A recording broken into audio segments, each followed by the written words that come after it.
The Grand Chamber of the Galactic Senate was the most important place in known space.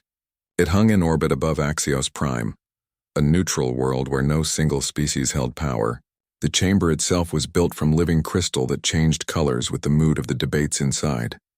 Today it glowed a calm blue as representatives from 300 different worlds discussed trade routes and border disputes. Senator Krellix, a massive insect-like being with 4 arms and compound eyes, sat in the chairman's seat. He had held this position for 20 years. His species, the Vexian Collective, were known as fair mediators. They had no interest in conquest, only in keeping peace between the warring species of the galaxy. The afternoon session was almost boring. A dispute between 2 mining corporations, a request for aid after a solar flare damaged a colony, the usual business of a government that spanned half the galaxy. Krellix was about to call for a recess when the main doors exploded inward. The sound echoed through the chamber like thunder. Debris scattered across the polished floor. Every representative turned to look at the entrance. Security guards reached for their weapons. The chamber's protective shields activated with a hum of energy. A human walked through the smoke and dust. Captain Daniel Cross moved with the steady pace of a man who had nothing left to lose. His uniform was torn in a dozen places. Burns covered his arms and face. Blood, both red and colors no human should bleed, stained his clothes and hands. His dark hair was matted with dirt and ash. His eyes were hollow, empty of everything except a terrible purpose. He carried something in his right hand. A containment unit made of clear metal, about the size of a large box. Nobody could see what was inside through the frosted surface. The guards moved to intercept him, but Krellix raised one hand. Something about the human's appearance stopped the chairman from giving the order to fire. This was not an assassin. This was something else entirely. Daniel walked down the central aisle. His boots struck the floor with sharp sounds that echoed in the shocked silence. 300 species watched him approach. Some recognized the human uniform. Others had never seen one of Earth's people before. Humans were a minor species, barely noticed by the great powers of the galaxy. The Krylon delegation sat in their section near the front. There were 5 of them. Tall reptilian beings with blue scales and triple-jawed mouths. They wore the purple robes of the Dominion, one of the most powerful empires in the galaxy. When they saw the human approaching, they rose from their seats. Their spokesman, Ambassador Zexnal, pointed one clawed hand at Daniel. "Chairman, this is an outrage." Zexnal's voice hissed through his translator. "A human has violated the sacred chamber. He must be removed immediately." Krellix studied Daniel carefully. The human had stopped 10 feet from the chairman's platform. He stood perfectly still, waiting. There was something about his posture that spoke of military training and iron control. This was not a madman. This was a soldier. "State your purpose, human," Krellix said. His voice was amplified to fill the entire chamber. "You have violated every protocol by entering this chamber unannounced. Explain yourself before I have you detained." Daniel looked up at the chairman. Then he looked at the Krylon delegation. His expression never changed. Slowly, deliberately, he raised the containment unit in his hand. His thumb pressed the release button. The frosted surface cleared, becoming transparent. Then the bottom opened. Something heavy fell out and rolled across the polished floor. It bounced once, twice, then came to rest at the base of the chairman's platform. It was a head, not just any head. The blue scales were unmistakable. The triple-jawed mouth hung open in a frozen scream. The golden crown still sat crookedly on the skull. Even in death, the yellow eyes seemed to stare at the assembled Senate with arrogance and rage. Emperor Vexathor of the Krylon Dominion lay dead on the floor of the Galactic Senate. For 3 seconds, nobody moved. Nobody breathed. The chamber was so silent that Daniel could hear his own heartbeat. Then chaos erupted. The Krylon delegation shrieked in fury. Their voices made sounds that hurt human ears. They rushed forward, but the guards blocked their path. Other species began shouting. Some called for Daniel's arrest. Others demanded to know what had happened. The chamber's crystal walls flashed red with anger and confusion. Krellix slammed his gavel down with enough force to crack the podium. The sound boomed through the chamber like a cannon shot. Slowly, the shouting died down. The representatives returned to their seats, but the tension in the air was thick enough to cut. "Human." Krellix's voice was deadly calm. "You have brought the severed head of an emperor into this chamber. You have committed an act that could start a war. Before I have you executed on the spot, you will explain yourself. Speak now." Daniel's voice was rough, like he had been screaming for hours, but his words were clear and steady. They carried through the chamber without any need for amplification. "The Krylon Dominion declared humanity extinct 3 days ago," he said. "They were wrong." Ambassador Zexnall pushed past the guards. His claws scraped on the floor. His scales had darkened to an angry purple. "Lies, the human speaks lies. Emperor Vexthor was negotiating a peaceful settlement with the human colony of New Terra. If there was violence, it was the humans who began it." Daniel turned to face the Krylon ambassador. For the first time, something like emotion showed in his eyes. It was not anger. It was something much colder. "Peaceful?" Daniel's voice dropped to barely above a whisper. The chamber fell silent to hear him. "You call it peaceful when your fleet appeared in orbit without warning? When you opened fire on civilian population centers? When you turned our cities into glass and ash? When you killed 2 million souls who never raised a weapon against you?" He reached into his torn jacket and pulled out a data chip. He held it up for everyone to see. "I have the records," Daniel said, "taken from the Emperor's own flagship. Not just what happened at New Terra. Everything. Every species you have erased. Every world you have burned. 17 species over the last century. Hundreds of millions of lives. All of it technically legal under galactic law because you made sure to stay just within the rules." He threw the chip at Krelix's feet. It clattered on the platform. "New Terra was my home," Daniel said. "My wife died in your first bombardment. I watched from orbit as your ships killed everyone I had ever known. You didn't even give us a chance to surrender. You just killed us all because we were weak and you were strong and the Senate would look the other way like it always does." Zexnall started to speak, but Daniel cut him off. "So I took 20 Marines. We boarded your flagship. We fought through your crew. We found your Emperor sitting on his throne, laughing about how easy it was to erase the humans, and I killed him." Daniel picked up Vexthor's head by the crown. He held it up for the entire Senate to see. "This is what happens when you try to erase humanity," he said. "This is what happens when you think we will die quietly. We came to this Senate as a minor species, asking for your laws to protect us. Those laws failed. So we made our own justice." He dropped the head again. It rolled to a stop against the chairman's platform. "Now you have a choice," Daniel said to the assembled Senate. "You can execute me for murder. You can try to punish humanity for refusing to die. But know this, we killed an emperor. We did the impossible. And if you come for us, we will show the galaxy exactly what happens when you push humans too far." The chamber was silent. 300 species stared at the blood-covered human standing alone in the center of the Senate. They stared at the head of an emperor lying on the floor. They had never seen anything like this before. Krelix leaned forward in his seat. His compound eyes studied Daniel carefully. "Tell us what happened," the chairman said quietly. "Tell us everything. The Senate will hear the full truth before we decide anything." Daniel nodded slowly. He was tired. So very tired, but he would tell them. He would make sure the galaxy knew what the Krylon had done, what humanity had survived. "It started 72 hours ago," Daniel began. "On New Terra." New Terra had been beautiful.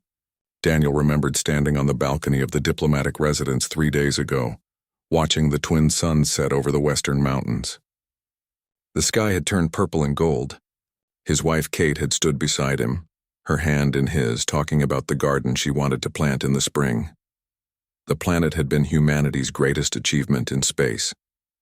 2 million people called it home. They had built cities that gleamed in the sunlight. Farms covered the fertile valleys. Children played in parks. It was everything Earth had hoped to become when they first reached for the stars. Daniel had been stationed there for 6 months as part of the diplomatic mission. His job was simple: maintain good relations with the neighboring species and help negotiate trade agreements. It was boring work most of the time. Exactly the kind of boring he had come to appreciate after 20 years in the military. Commander Lisa Grant had been his second in command. She ran the security detail while Daniel handled the political meetings. They worked well together, even though Lisa thought diplomacy was a waste of time.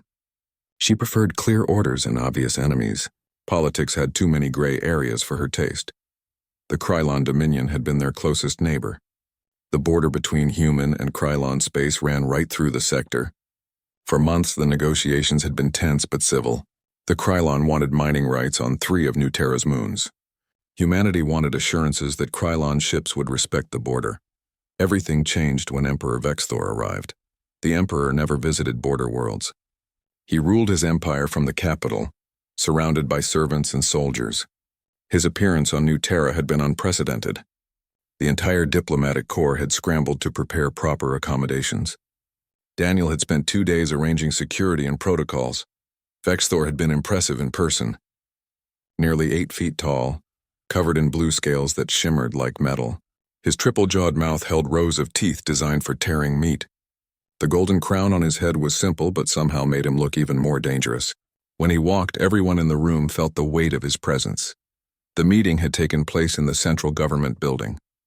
Daniel, Kate, Ambassador Helen Carter, and 5 other human diplomats sat on one side of the table. Vexthor sat on the other side with his advisors. Lisa and her security team waited outside the doors. Vexthor had not bothered with pleasantries. He simply stated his demands. Humanity would cede all territorial claims in the sector. The 3 moons, the asteroid belt, the entire system would become Krylon property. Humans could remain on New Terra itself, but only as subjects of the Dominion. Helen had refused politely but firmly. New Terra was recognized human territory under galactic law. The Senate had approved their claim 15 years ago. Humanity would not surrender their world. Vexthor had smiled then. His triple jaws opened wide enough to swallow a human head. The teeth gleamed in the light. Galactic law is flexible, the Emperor had said. His voice was smooth, almost friendly. Laws can change. Species that are too weak to defend their claims often find those claims being reassigned. It would be unfortunate if humanity learned this lesson the hard way. Daniel had felt his stomach drop. That was not a negotiation. It was a threat. He glanced at Kate, who sat at the end of the table reviewing documents. She looked up and met his eyes. She had heard it too. Helen had tried to salvage the meeting. She offered compromises, suggested mediation through the Senate, proposed joint development of the moons. Vexthor had listened with apparent patience. Then he stood up. "You have 6 hours to accept my terms," he said. "After that I will consider humanity's refusal an act of war. Choose wisely." He left with his advisors. The doors closed behind them. Daniel and Helen sat in stunned silence. "He can't do that," Helen had said. "Galactic law requires a formal declaration, a waiting period, attempts at mediation. He can't just attack us." Lisa had come in from the hallway. Her hand rested on her sidearm. "He absolutely can," she said quietly. "I've been reviewing Krylon history. They have done this before. They make demands, get refused, then hit fast and hard before the target can respond. By the time the Senate investigates, the fight is over, and the Krylon claim they were defending themselves." Daniel had pulled up files on his tablet. Lisa was right. 3 other species in the past 50 years had lost territory to the Krylon using similar tactics. All of them had been smaller, weaker species. All of them had trusted galactic law to protect them. Kate had put her hand on Daniel's shoulder. "We should evacuate," she said. "Get people off the planet. If he's serious about attacking, we need to get civilians to safety." But 6 hours was not enough time. New Terra had 2 million people. The transport ships could not carry everyone. Even if they started immediately, they might save a few thousand at most. Helen had sent an emergency transmission to the Senate. She explained the situation and asked for immediate mediation. The reply came back 3 hours later. The Senate would investigate the matter and schedule a hearing within 1 standard cycle. They would send observers to ensure both sides followed proper protocols. 1 standard cycle was 30 days. Daniel had stood on the command center balcony as the deadline approached. The twin suns were setting again. Kate stood beside him. She was supposed to be on an evacuation shuttle, but she had refused to leave. She worked in the civilian hospital. There were patients who could not be moved. "I'll be fine," she had told him. Vexthor's bluffing. Even the Krylon would not attack a civilian population center. The Senate would never allow it. Daniel had wanted to believe her. He had held her close and tried to convince himself that everything would be fine. That galactic law meant something. That civilization had moved beyond mass slaughter. He had been wrong. The Krylon Armada appeared in orbit exactly 6 hours after Vexthor's ultimatum. 20 warships, each large enough to carry 10,000 soldiers. They did not broadcast demands. They did not ask for surrender. They did not give any warning at all. They simply opened fire. The first strike hit the capital city. Daniel watched from the command center as a beam of purple energy punched through the atmosphere. It struck the center of downtown where millions of people worked and lived. The explosion turned 10 square miles into molten glass in less than 3 seconds. Kate's hospital was in that zone. Daniel had tried to call her. The communication network was already failing. He got one message through, a desperate attempt to reach her, to hear her voice one more time. The line connected for just a moment. He heard screaming in the background. Then static. The second strike hit the eastern cities. Then the third hit the farms in the northern continent. The fourth destroyed the spaceport where people were trying to evacuate. The fifth, sixth, and seventh strikes came so fast that Daniel lost count. Lisa had grabbed him and pulled him away from the window. "We have to go," she shouted over the alarms. "The command center is next. They are targeting all government buildings." Daniel had not wanted to leave. Kate was down there somewhere. Everyone he knew was dying. But Lisa had been right. If he stayed, he would die too. And dying would not save anyone. They had made it to the landing pad where the Wanderer waited. The diplomatic ship was small but fast, designed to evacuate important personnel in emergencies. Daniel's last view of New Terra was from orbit as they fled. The entire planet was burning. Dozens of impact sites glowed like red wounds on the surface. Smoke covered half the continents. 2 million people had lived there 3 hours ago. Now the sensors showed almost no life signs. Lisa had checked the long-range communications. The Senate was sending observers. They would arrive in 2 days to investigate the incident and determine what violations of galactic law had occurred. 2 days. After everyone was already dead. Daniel had sat in the command chair of the Wanderer and stared at the burning planet.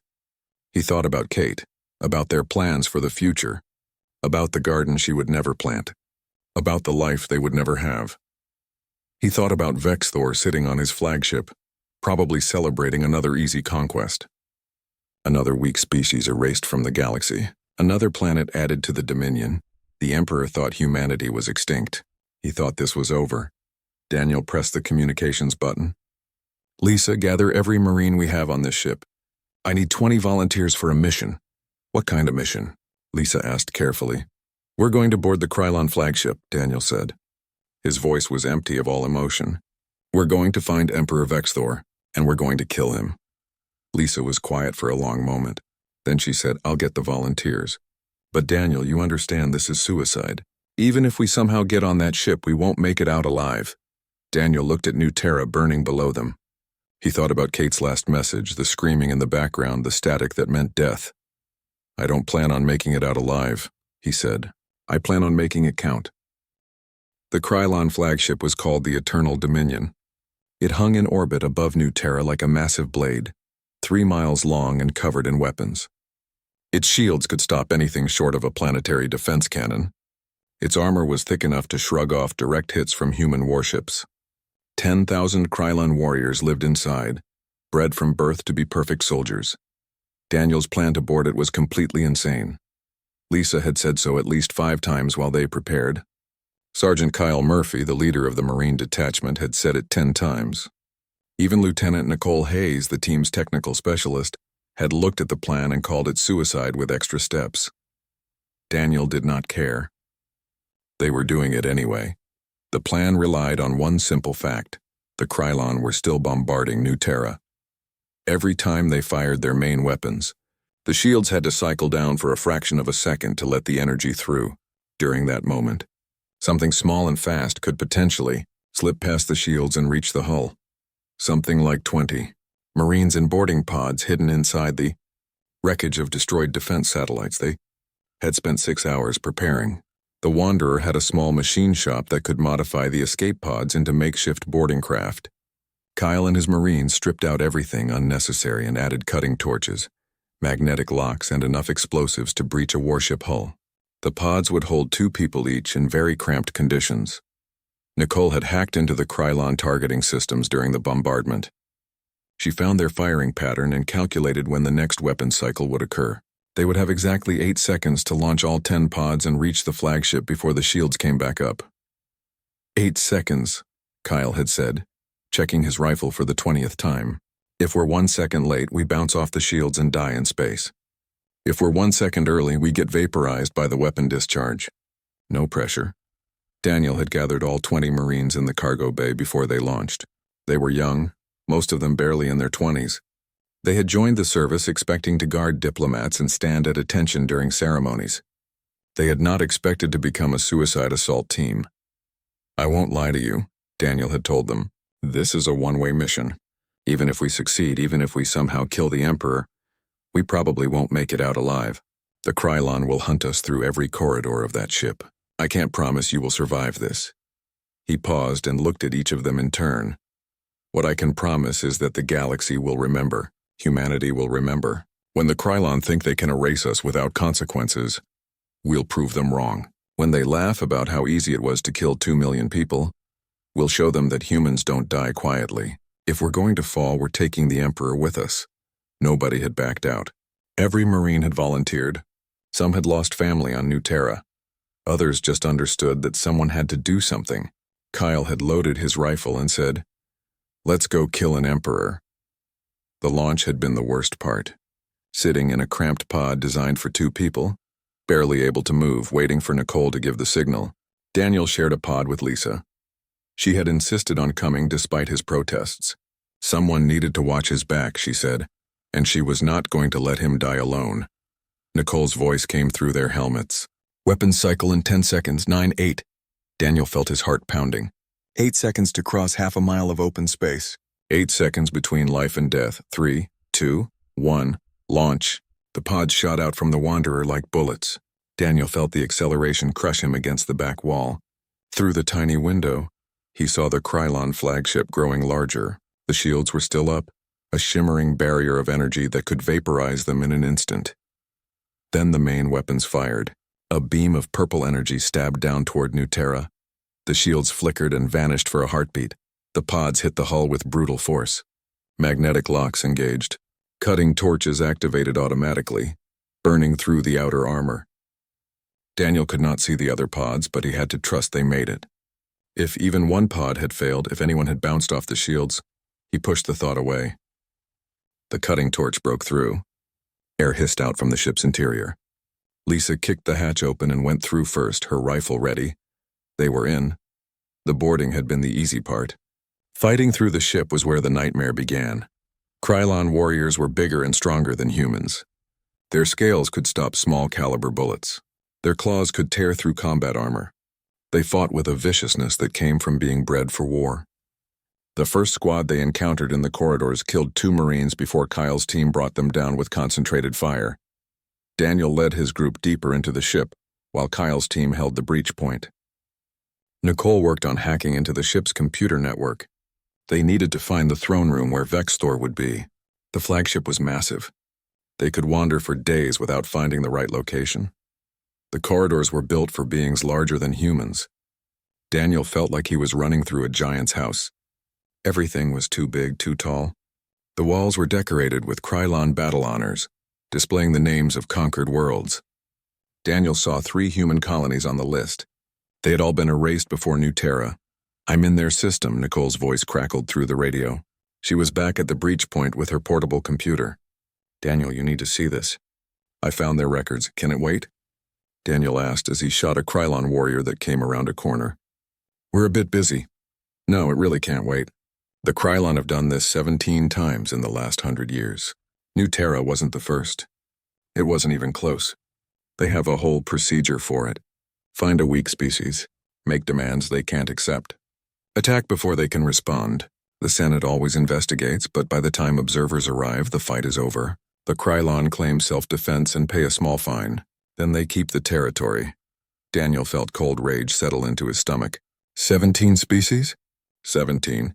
Hundreds of millions of dead, all perfectly legal according to galactic law because the Krylon know how to game the system. I'm copying all of it. Every record, every battle report, every admission that this was planned genocide. "Good," Daniel said. "Make sure that data gets transmitted to the Senate no matter what happens to us. The galaxy needs to know." They fought corridor by corridor toward the center of the ship. The Krylon kept coming in waves. Kyle's team fell back slowly, covering the retreat as more warriors appeared. Daniel lost count of how many they killed. His rifle ran out of ammunition twice. He picked up Krylon weapons and kept firing. Lieutenant Hayes stayed at her computer, downloading files even as the fighting raged around her. Private Jake Sullivan stood guard over her, his rifle never stopping. Corporal Linda Martinez led a flanking group that cleared side passages. They moved like a well-oiled machine, but the machine was breaking down. They lost Corporal Chen first. A Krylon blade caught him as he rounded a corner. Then Private Williams went down when a grenade detonated too close. Martinez took a hit to the leg but kept fighting. Kyle's squad was down to 5 Marines from the original 8. Daniel pushed forward. He had to reach the throne room. If he stopped, if he let himself think about the cost, he would lose his nerve. Kate was dead. New Terra was ashes. The only thing left was making sure Vex Thor paid for it. They finally reached the throne room after 3 hours of fighting. The doors were massive, carved from some dark metal and decorated with Krylon symbols.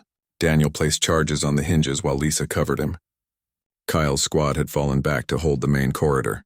Only 5 Marines were still with Daniel. Lisa, Nicole, who had abandoned her computer, Jake Martinez, limping badly, and Private Chen, who was not related to the corporal they had lost. When we go through those doors, it's over, Daniel said. Vex Thor will have guards. This is his throne room. He'll have the best warriors in the entire Dominion protecting him. Then we better make it count, Lisa said. She checked her rifle one last time. On your signal. Daniel detonated the charges. The doors blew inward with a crash of metal. He went through the smoke before it cleared, Lisa right behind him. The throne room was enormous. The ceiling rose 50 feet overhead. Pillars lined the walls. At the far end, sitting on a throne made of bone and metal, was Emperor Vex Thor. 20 elite guards stood around him, their armor gleaming, their weapons ready. Vex Thor looked at the humans and laughed. His triple-jawed mouth opened wide. The sound echoed through the chamber. Humans, he said with amusement in his voice. You survived. How persistent, but you have made a mistake coming here. My guards will tear you apart, and then I will finish what I started. Humanity will be extinct by tomorrow. Daniel raised his rifle. Lisa and the others spread out to cover different angles. The Krylon guards moved to attack. The fight was brutal and short. The guards were the best warriors the Dominion had, but the Marines were fighting for something bigger than themselves. Martinez went down first, taking 3 guards with her. Chen fell protecting Nicole.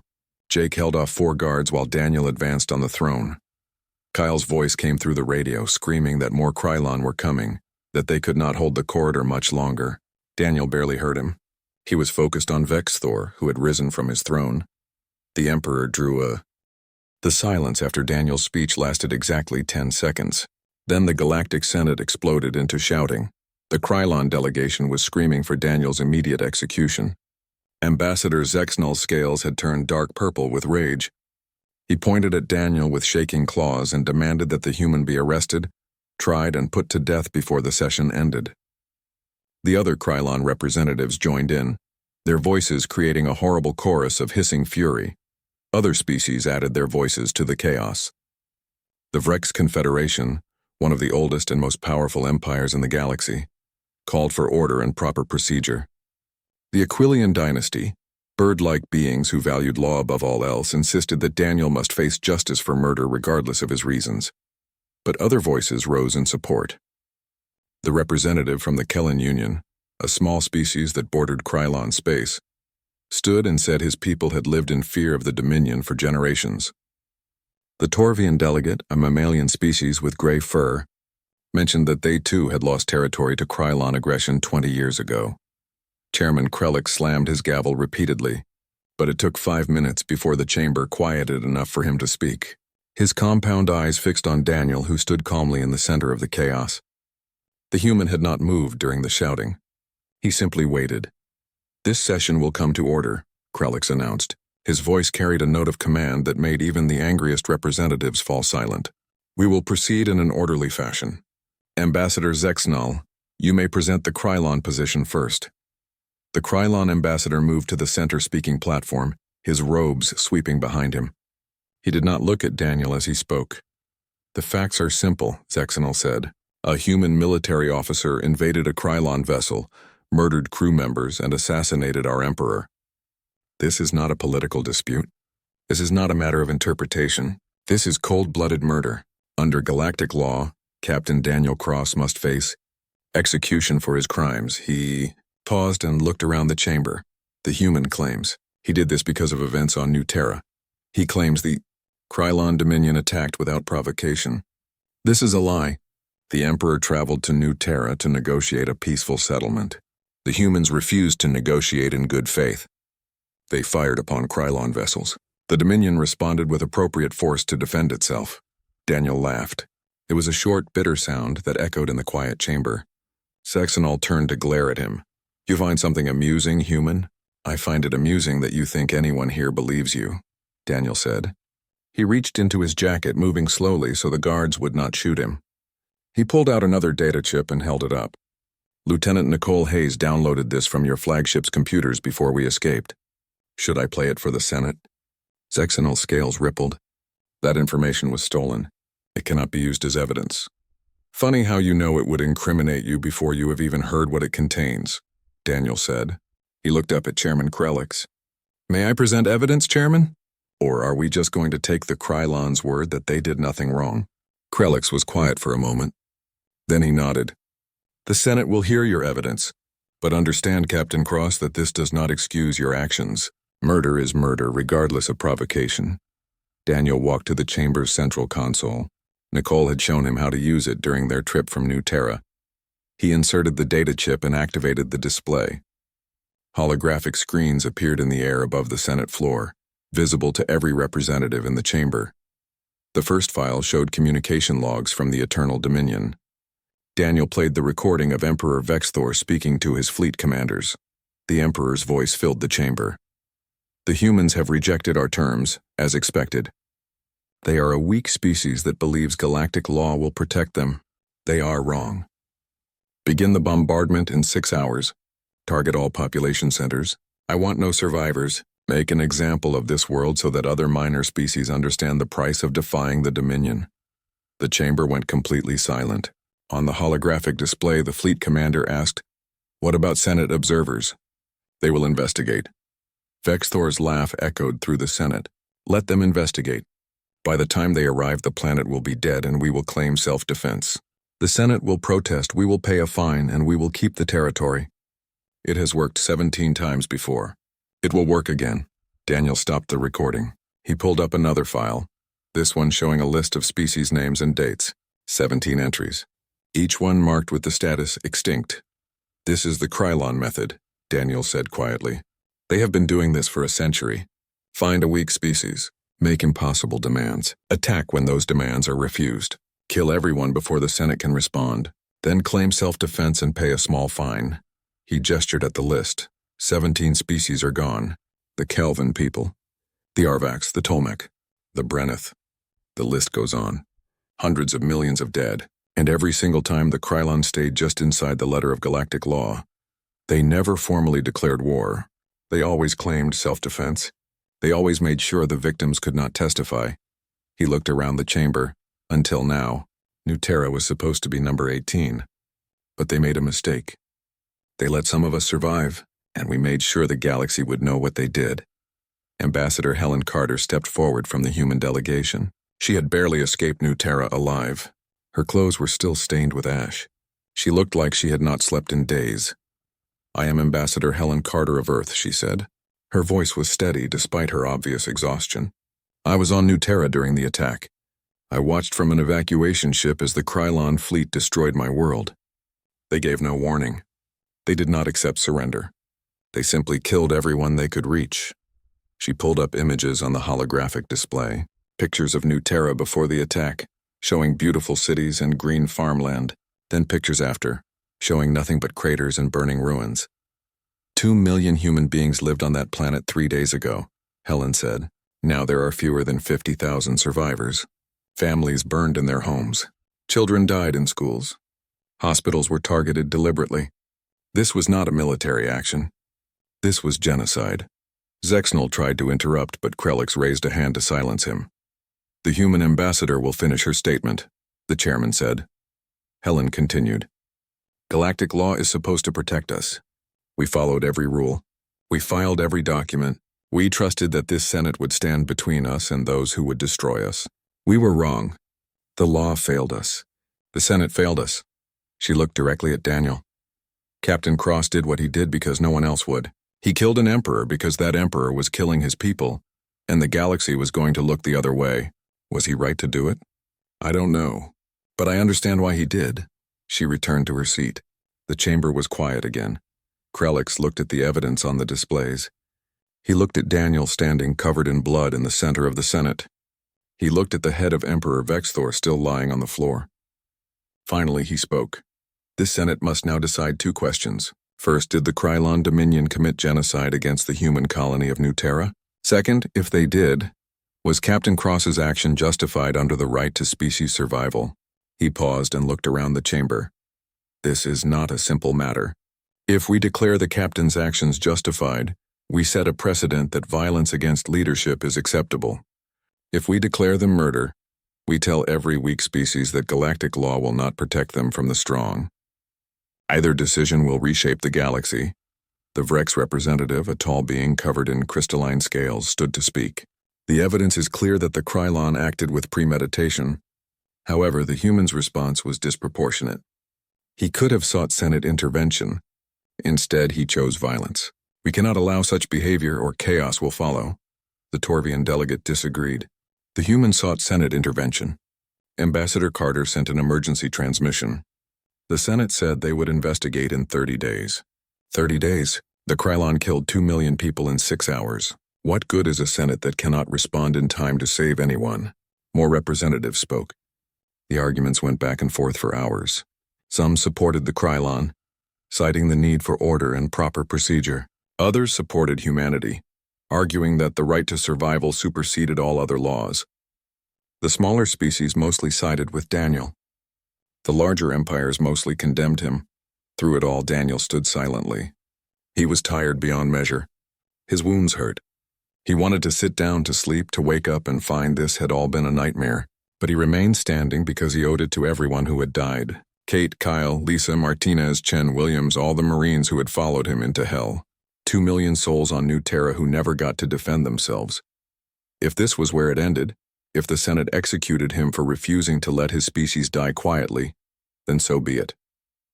At least the galaxy would know the truth. Finally, after 6 hours of debate, Chairman Krellix called for a vote. The question before this Senate: did humanity have the right to respond with force to the Krylon attack on New Terra? A vote of yes means we acknowledge the human action as legitimate self-defense. A vote of no means we declare Captain Cross a murderer. 3 months after the Senate vote, Daniel sat in a hospital room on Earth staring out the window at the rain. The doctors had fixed his broken ribs and stitched the cuts across his chest and arms. They had given him medication for the pain. They could not fix what was broken inside him. He dreamed of Kate every night. In his dreams, she was still alive, still talking about the garden she wanted to plant. Then he would wake up and remember that New Terra was nothing but ash and glass, that she had died in the first bombardment while he watched helplessly from orbit, that her last message had been screaming and static. The nightmares about the boarding action were worse. He saw Kyle dying in the corridor, holding off Krylon warriors so the others could escape. He saw Lisa taking a blade through her chest, her eyes meeting his one last time before she fell. He saw Martinez and Chen and Williams and all the others who had followed him into that ship, knowing they would never come out. 15 Marines had died so he could kill one emperor. He could not decide if that was justice or just more senseless death. There was a knock on his door. Daniel turned from the window to see Admiral Lisa Grant walk in. She wore her new uniform with the stars on her shoulders. They had promoted her after New Terra for her leadership during the evacuation. She had saved nearly 50,000 people by coordinating the transport ships and defending them from Krylon fighters. "You're supposed to be dead," Daniel said. He had watched her fall in the throne room. He had left her body behind when they fled. Lisa smiled slightly. "So are you, but here we are. I made it to an emergency pod before I bled out. Jake came back for me. Apparently he was not ready to let another person die that day." She sat in the chair beside his bed. For a moment they just looked at each other. Two people who had survived when they should have died. "How many nightmares?" Lisa asked quietly. "All of them," Daniel replied. "Every night. Kyle, you, everyone we lost. Kate, the city's burning. I close my eyes and I'm back there watching it all happen again. Me too, Lisa said. The doctors say it gets better with time. I'm not sure I believe them. They sat in silence for a while, listening to the rain outside. Finally, Lisa spoke again. The Krylon Dominion collapsed 2 weeks ago. Did you hear about that? Daniel shook his head. He had not been following the news. It hurt too much to think about the galaxy and politics and everything that had happened. Without Vexthor, the Dominion fell apart, Lisa explained. Turns out he was the only thing holding it together. His death started a civil war between different factions trying to claim the throne. They are too busy fighting each other to threaten anyone else now. Good, Daniel said without emotion. Let them tear themselves apart. New Terra is being rebuilt, Lisa continued. The survivors are going back. They are burying the dead and starting over. Ambassador Helen is leading the effort. She asked about you, wanted to know if you would come back and help. Daniel looked at the rain. I can't go back there. Every street would remind me of Kate. Every building would be a ghost. I can't do it. Lisa nodded. She understood. Then maybe you need a new purpose. Something forward instead of backward. She pulled a tablet from her bag and handed it to Daniel. He looked at the screen. It showed a document with an official seal from the Galactic Senate. What is this? A proposal, Lisa said. After what happened at the Senate, 15 species approached humanity. They want to form something new, a mutual defense pact, an alliance of smaller species to protect each other from the big empires. Daniel scrolled through the document. He saw species names he recognized.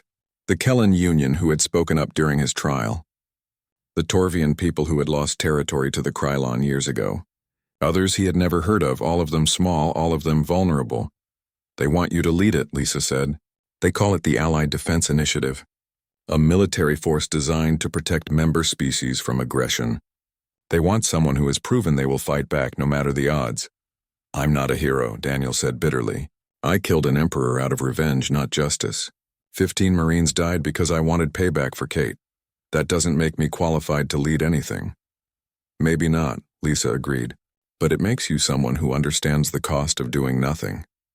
You saw what happens when the Senate looks the other way. You saw what happens when laws protect the strong and ignore the weak. These species don't want a hero. They want someone who won't let what happened to New Terra happen to them. Daniel looked at the tablet again. The proposal was detailed.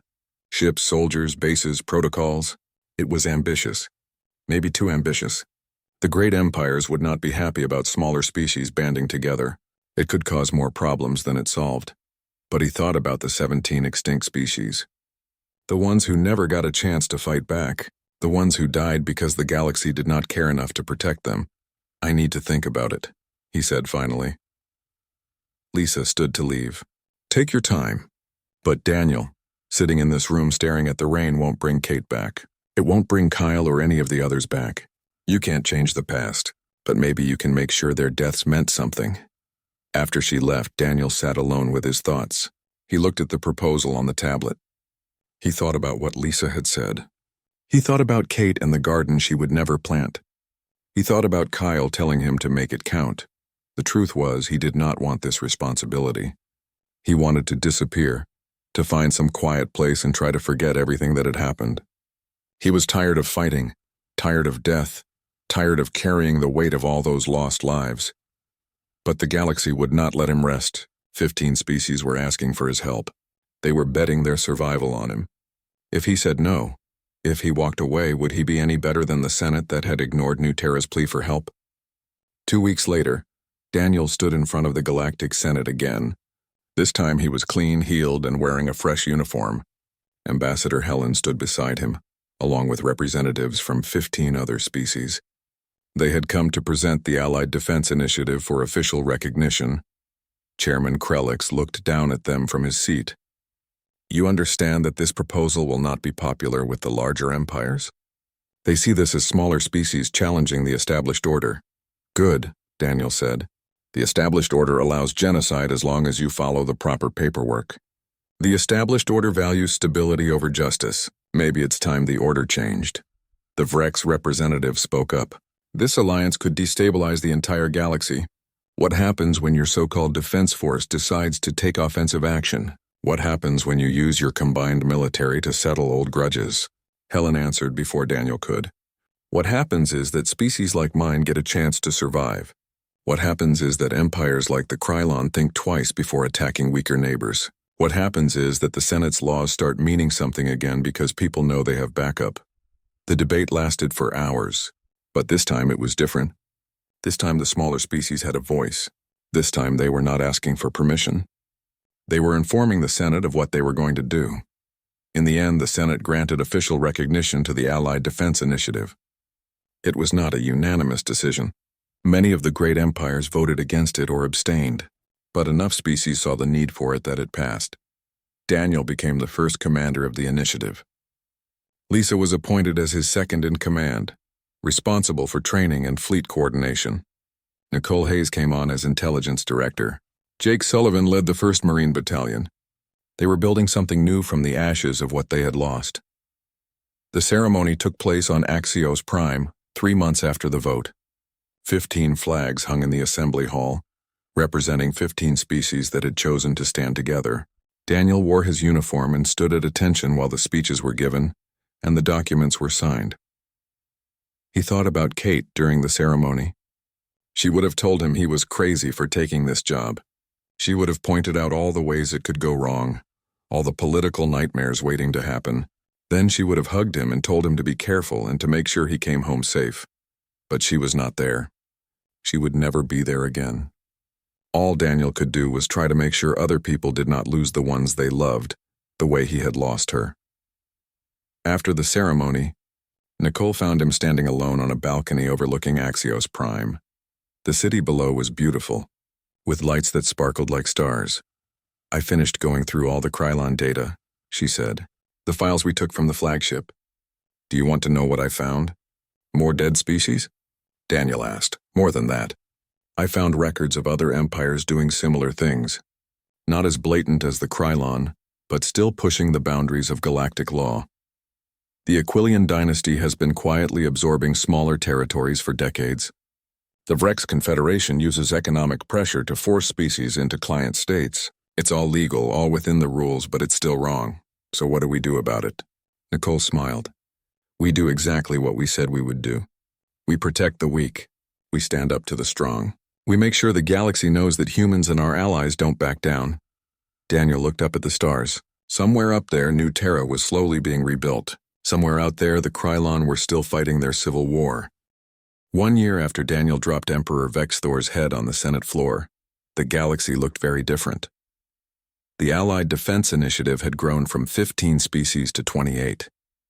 New members joined every month, drawn by the promise of protection and the example of species standing together against larger empires. The initiative now fielded a fleet of 200 ships and maintained bases in 40 star systems. More importantly, not a single member species had been attacked since the alliance formed. The great empires had learned that threatening a member of the initiative meant facing the combined military power of nearly 30 species. The old tactic of picking off weak neighbors, one at a time, no longer worked. Daniel stood in the command, center of the initiative's headquarters on Axios Prime. The room was filled with officers from 24 species, all working together to coordinate defense operations across multiple sectors. It was organized chaos, but it worked. Admiral Lisa Grant walked up beside him, reviewing reports on her tablet. "We have 3 new applications for membership. The Kellian Confederation, the Provax Union, and the Tertian Republic. All of them border territories controlled by larger empires. All of them are scared. What do we know about them?" Daniel asked. "The Kellians are a peaceful species, mostly farmers and artists. They have almost no military. The Provax are traders with a small defense fleet. The Tertians are former subjects of the Vrex Confederation, who declared independence 5 years ago. The Vrex have been making threatening noises about bringing them back into the fold." Daniel studied the map showing the location of all 3 species. The Tertian situation could be complicated. If we accept them, the Vrex might see it as us directly interfering in their internal politics. "Probably," Lisa agreed. "But isn't that exactly what we're here for? To stop big empires from bullying smaller species? There's a difference between defense and politics. If we start looking like we're trying to break up existing empires, we lose the moral high ground." Nicole Hayes entered the command center carrying her usual stack of reports. She had been promoted to Director of Intelligence for the initiative. Her job was to track threats and gather information on potential aggressors. Speaking of the Vrex, Nicole said, I have some interesting news. They just sent a formal diplomatic request. They want to meet with you, Daniel. In person. On neutral ground. Daniel raised an eyebrow. The Vrex? They voted against us at every step. What do they want? Unknown. But the request came directly from their High Council. That's their ruling body. They don't make official contact unless it's important. Lisa looked skeptical. Could be a trap. The Vrex are not happy about losing influence to our alliance. They might want to take you out of the picture. On neutral ground with Senate observers? Nicole shook her head. Too risky for them. If they tried something, it would legitimize everything we have been saying about the old empires. No, I think they actually want to talk. Daniel thought about it. The Vrex Confederation was one of the most powerful empires in the galaxy. They had existed for thousands of years and controlled hundreds of systems. They were also one of the main opponents to the Allied Defense Initiative in the Senate. Set up the meeting, Daniel said. But I want a full security detail, and make sure the Senate knows about it. I want observers there to witness whatever happens. The meeting was scheduled for 2 weeks later on Axios Prime. The location was a diplomatic conference room in the Senate building itself, as neutral as it was possible to get. Daniel brought Lisa and Nicole with him, along with 10 security personnel. The Vrex brought an equal delegation. The Vrex representative was named Executor Thalvin. He was tall and covered in crystalline scales that caught the light and threw rainbow patterns across the walls. His species communicated through a combination of sound and light, which made conversations with them beautiful to watch but difficult to interpret without a translator. Commander Cross, Thalvin said as they took seats across from each other. His voice came through the translator with a musical quality. Thank you for agreeing to this meeting. Executor, Daniel replied carefully. I admit I'm curious why you wanted to talk. The Vrex have not exactly been supportive of the initiative. No, we have not, Thalvin agreed. His scales shifted to blue, which the translator indicated meant he was being serious. My government believes your alliance destabilizes the existing order. We believe it encourages conflict and undermines the Senate's authority. Then why are we here? Thalvin's scales flickered through several colors before settling on green. Because we were wrong. Not about everything, but about enough that we need to reconsider our position. Daniel exchanged glances with Lisa and Nicole. This was not what any of them had expected. Explain, Daniel said. Over the past year, 17 territorial disputes have been resolved peacefully because the Allied Defense Initiative intervened, Thalvin said. 17 situations that would have likely resulted in conflict or forced annexation were settled through negotiation because weaker species knew they had backup. Your alliance has prevented wars, not started them. He paused, his scales turning purple, which meant he was uncomfortable. The Vrex Confederation has existed for 3,000 years. We believed we were a stabilizing force in the galaxy. We believed the existing order, despite its flaws, was better than chaos. We looked at your alliance and saw danger. We saw minor species with military power and worried about what they might do with it. And now? Nicole asked. Now we see that the danger was not from minor species defending themselves. The danger was from major empires like mine that had grown comfortable with a system that benefited us at the expense of weaker species. The Krylon were the most obvious example, but they were not alone. Thalvin pulled up a holographic display showing data. My government commissioned a study after your alliance formed. We wanted to understand what effect you were having on galactic stability. What we found was disturbing. Over the past century, 42 species have lost territory or independence to larger empires through methods that were technically legal but morally questionable. Forced economic agreements, military pressure, threats of violence that never quite crossed the line into actual warfare. Daniel leaned forward. The Krylon genocides were just the most extreme version of what everyone was doing. Yes, Thalvin's scales flickered red briefly, indicating shame.